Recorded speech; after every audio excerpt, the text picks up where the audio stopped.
The year was 1978. The location, a private, dimly lit gymnasium on the outskirts of Los Angeles.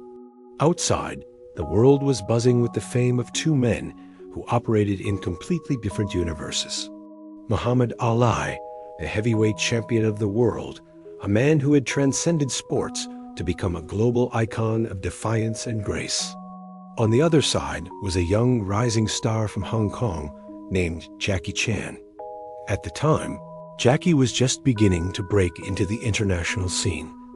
A man who had survived the brutal Peking opera and was now reinventing the action genre with his own blood and bone. The meeting was orchestrated by a mutual friend, a martial arts coordinator who knew that both men shared a secret obsession, the mechanics of the human body in motion.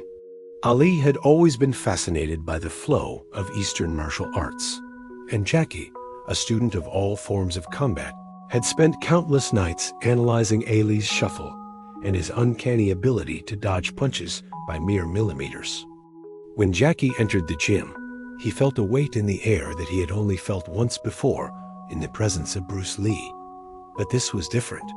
Ali was massive. He stood like a monument of mahogany and muscle.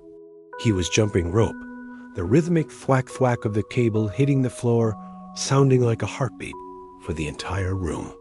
Ali stopped, draped a towel over his shoulders, and turned his gaze toward the small, agile man from the east.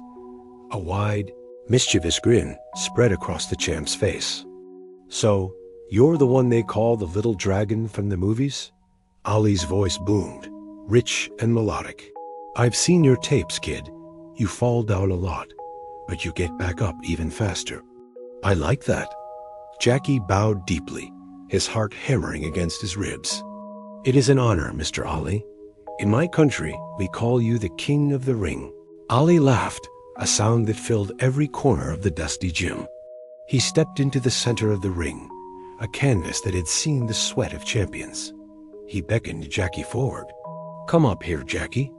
Let's see if that movie magic works against the real deal." Jackie climbed through the ropes, feeling the spring of the canvas beneath his feet. He felt tiny standing across from Ali. The reach advantage alone was terrifying. Ali put up his hands, the most famous hands in the history of the world. They were relaxed, swaying slightly like cobras.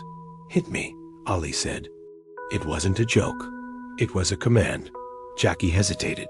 He was a man who lived by the code of respect. He didn't want to strike a legend. "Mr. Ali, I cannot. I am a fan. I study your movement."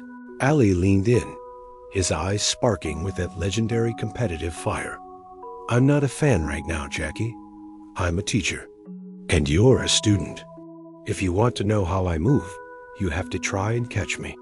Now, come on, throw a punch. Throw your best kung fu strike. Hit me." Jackie took a deep breath. He shifted his weight, settling into a low, fluid stance. He knew he couldn't box Ali. That would be suicide. He had to use the water style he had spent a lifetime perfecting. He lunged forward with a lightning-fast jab aimed at Ali's chin. Ali didn't move his feet. He didn't even raise his guard. He simply tilted his head a fraction of an inch to the left. The air from Jackie's fist brushed Ali's cheek. "Slow," Ali whispered, a playful glint in his eye. "Is that all they teach you in the opera?" Jackie's competitive spirit, the one that forced him to jump off buildings and slide down poles covered in live wires, suddenly ignited. He began to move. He wasn't Jackie the actor anymore. He was Yuen Lo, the warrior. He circled Ali, using his incredible footwork to create angles. He threw a combination, a jab, a cross, and a spinning back fist. Ali was a master of the sweet science. He moved his upper body with a grace that defied physics. He slipped every single strike. It was like Jackie was punching at a ghost. Ali was talking the whole time. "Missed me. Missed me again. Oh, that was close, kid. You're fast, but I'm pretty. And I'm too pretty to be hit by a movie star." Suddenly, Jackie changed his rhythm. He realized Ali was anticipating combat timing. Jackie decided to use stunt timing the chaotic, unpredictable rhythm of his films. He feigned a trip, stumbling forward. For a split second, Ali's guard dropped as he instinctively moved to catch the falling man. In that heartbeat, Jackie lunged upward, not with a punch, but with a palm strike aimed at Ali's solar plexus. Ali's eyes widened. He pulled his stomach back with an incredible display of core strength, but Jackie's palm grazed his shirt. It was the first time anyone in that gym had seen a hand get that close to the champ's torso without him wanting it to happen.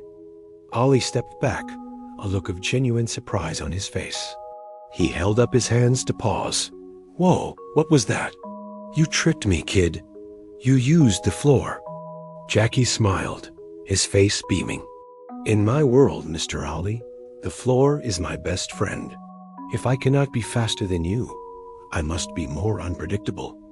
Ali sat down on the edge of the ring, breathing heavily but smiling wider than ever. He patted the canvas next to him. Jackie sat down, humbled. For the next 3 hours, the two legends didn't fight. They talked. Ali showed Jackie the secret of the flicker jab, how to use the shoulder as a pivot to create speed that the eye couldn't track. He explained that boxing wasn't about hitting. It was about the anticipation of the void, knowing where your opponent wasn't going to be. In return, Jackie showed Ali how to use the clinch, not just to rest, but to manipulate an opponent's center of gravity. He demonstrated how he used his environment, even the ropes of the ring, to generate power for a strike. He showed Ali how to fall without getting hurt, a skill that intrigued the champ, who had taken his fair share of heavy tumbles. "You know, Jackie," Ali said, looking at his bruised knuckles. "People think what you do is fake because it's on a screen. But I see the discipline. I see the pain in your joints. You're a different kind of champion. You don't fight for a belt. You fight against the fear of the audience. That's a heavy weight to carry." Jackie felt a lump in his throat. To be validated by Muhammad Ali was a victory greater than any box office record. "And you, Mr. Ali, you are the reason I never give up. When I see you get back up after a knockdown, I think to myself, if the king can do it, so can I." Before Jackie left, Ali gave him a pair of signed gloves. On them, he wrote, "To Jackie, the fastest man in the movies from the prettiest man in the world." Jackie, in return, gave Ali a traditional Chinese silk belt, a symbol of the bridge between their two worlds. As Jackie walked out of the gym into the cool California night, he didn't feel like a small man anymore. He felt like he had been touched by greatness, not through a punch, but through a shared understanding of what it meant to be a warrior. The world would never see a film of that day. There were no cameras, no reporters, no flashing lights. But for Jackie Chan, that 3-minute fight where he couldn't land a clean hit was the most important match of his life. It taught him that the greatest weapon isn't a fist or a foot. It's the ability to respect the genius in your opponent. Years later, when Ali was battling Parkinson's and Jackie was a global superstar, Jackie would often look at those gloves in his private trophy room. He would remember the smell of the old gym, the rhythm of the jump rope, and the booming voice of the man who dared him to try and hit him. He realized then that Ali hadn't called him into the ring to humiliate him. He had called him in to show him that even a king can find something to learn from a little dragon. That day, the sweet science and drunken master met in the middle, and what was born wasn't a rivalry, but a brotherhood of legends that would echo through the decades. Respect has no weight class. Skill has no borders. And that day in 1978, the world's two greatest fighters proved that the only thing stronger than a champion's punch is a champion's heart.